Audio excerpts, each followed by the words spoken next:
All right, 6:50. It is time now for Morning Rounds with Dr. Alex Harrison, a cardiologist, and we were talking with you when you were last on about some recent news items that have surrounded heart health, some big items. Right. No, last time I was here, we were talking about President Clinton and Dick Cheney, and then last week we had a local celebrity of our own, Coach Mike Hartman. Cheney and Clinton both have had bypass in the past and have known coronary disease, but Coach Hartman, the football coach at St. Joe's, is only 32 years of age and relatively healthy and had no problems, but had an event last week. Let's see what he has to say.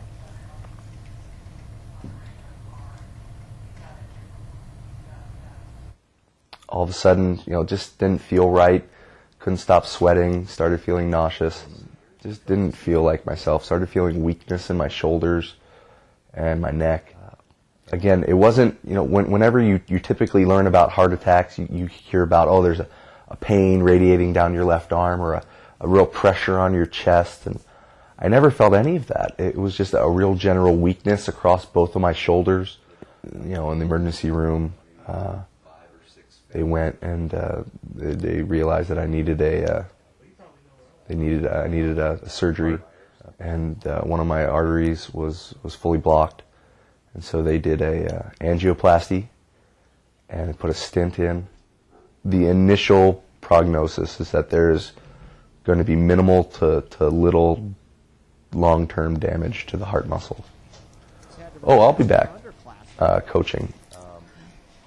Well, Dr. Harrison, he says he'll be back. He'll be back coaching. That is good after some scary news like that. Definitely. Now, this is a pretty remarkable story. Somebody as young as Coach Hartman, being just 32 years of age and having no heart disease. I thought we'd first talk about what is a heart attack and how does it happen. We have some illustrative some graphics. Media, yeah, exactly, for the viewers here. So this shows a coronary artery here, and it shows how you can get some cholesterol buildup or atherosclerosis, and when a heart attack occurs, that cholesterol ruptures, and you see that there demonstrating the spewing of the cholesterol debris into the artery.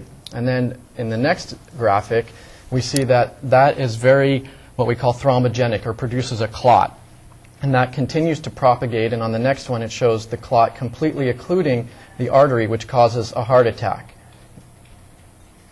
In the next graphic, there we go. So this is how a heart attack occurs. This is okay. That's interesting because I had no visual idea. So it's good to see these pictures of how this actually takes place. Yeah, when people often say, "Oh, my artery was completely blocked," they think that cholesterol blocked the entire artery, but that's actually not the case. You have a small amount of cholesterol in the vessel wall that ruptures, and a clot is what completely blocks the artery and causes a heart attack. And so this is what happened with Coach Hartman. The major artery in his heart ruptured, the plaque, and a clot formed, and he had a massive heart attack.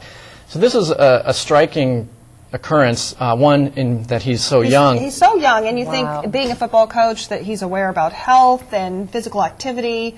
Not someone that you think would be in this situation. Right. And he could have overlooked it. He was saying he didn't have the typical things that you hear about your arm feeling strange or your chest feeling heavy. No, I think one of the key aspects of this is not only the awareness, and he did the right thing by seeking attention, medical attention right away, but taking care of yourself, being smart. I mean, he doesn't smoke. He's active.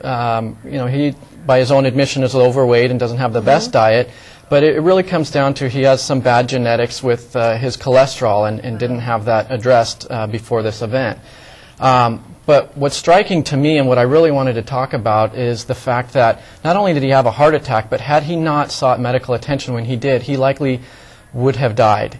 He had what's called a sudden cardiac arrest, or he had a sudden cardiac death. When he got to the emergency department at Marion Hospital, his heart stopped and he had to be shocked back to life. Oh my gosh. And the statistics show that people who have such an event outside of the hospital have a survival rate of anywhere from 5 to 7%. Wow. The survival rate drastically drops, about 10% per minute, without CPR or defibrillation, the automatic defibrillators that are in the community.